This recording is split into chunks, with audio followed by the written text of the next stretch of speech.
Shalom saudara-saudara, ada satu kisah di mana Tete mengajak cucu lalu mereka pergi mengail. Hari Minggu itu orang pergi ke gereja, mereka dua pergi mengail. Lalu dalam cerita ini mereka dua pancing di pinggir, tapi ikan tidak sentuh mereka dua punya kail.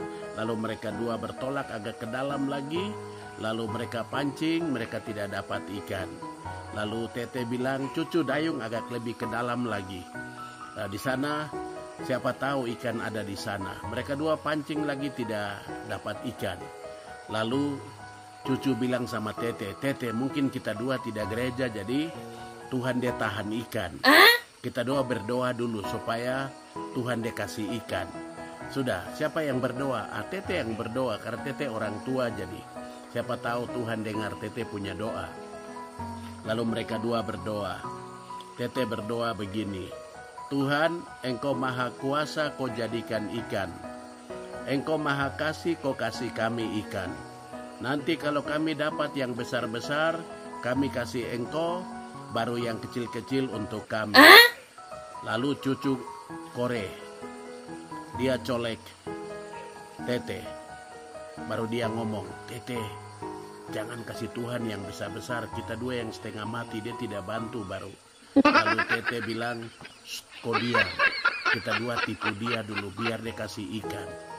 Lalu doa sudah amin selesai, mereka dua pancing lagi, mereka dua tidak dapat ikan. Mereka dua kembali sampai ke darat, taruh perahu. Setelah itu mereka dua jalan pulang dengan kecewa. Di dalam perjalanan makin dekat ke rumah. Sampai dekat, lihat begini, ada asap. Mereka makin dekat lagi, ternyata Tete punya rumah terbakar. Lalu Tete dia tunjuk tangan ke langit, baru dia bilang, Tuhan saya kasih tahu Engkau masalah di laut, itu di laut saja. Jangan bawa sampai ke darat begini baru bakar sapu rumah. Saudara-saudari terkasih, dari cerita yang sederhana ini kita bisa menarik beberapa poin penting untuk engkau dan saya. Ada pesan-pesan moral untuk kita. Saudara-saudari terkasih, kita tidak usah membuat Tuhan itu menjadi ban serep, ban cadangan. Sebenarnya saya yakin dan percaya kalau Tete dan cucu itu, mereka pergi dulu, carilah dahulu kerajaan Allah dan kebenaran. Mereka pergi dulu ke gereja, setelah gereja baru mereka pergi mengail.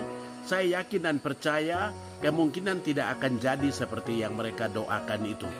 Pasti Tuhan akan beri mereka ikan.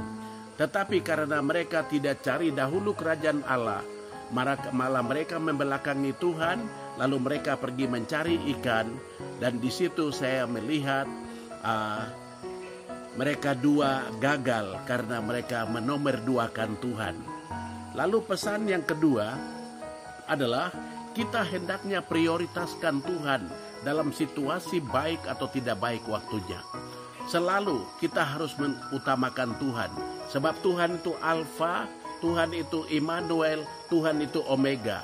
Dia ada kemarin, dia ada hari ini, dan dia itu ada esok. Maka kita hendaknya prioritaskan Tuhan bukan karena kita mengalami kegagalan, bukan karena kita mengalami kesulitan, bukan karena kita mengalami persoalan. Tetapi di saat kita lagi oke juga, kita prioritaskan Tuhan.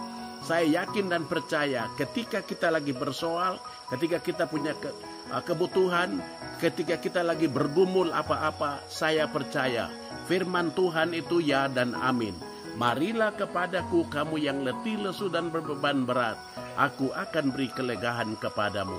Saya yakin Allah itu mengerti, Allah itu peduli, dia pasti akan menolong engkau dan saya, asal kita prioritaskan dia dalam kita punya hidup.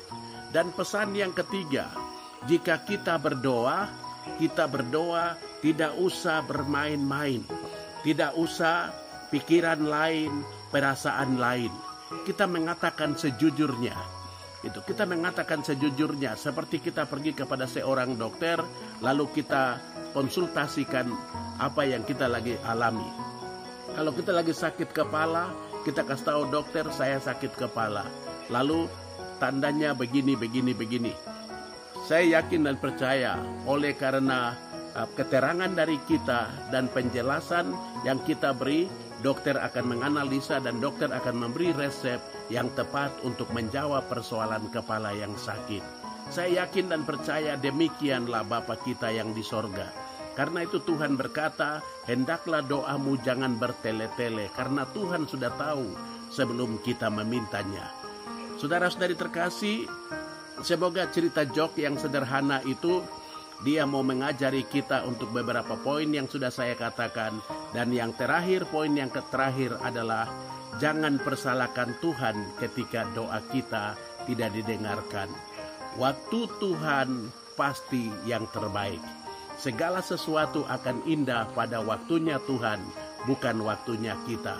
Rancangannya bukan rancangan kita, kehendaknya bukan kehendak kita. Dia Allah yang mengerti, Dia Allah yang peduli, dan Dia akan menolong kita. Karena kita adalah anak-anak kesayangan Bapa di sorga. Shalom, Tuhan Yesus berkati.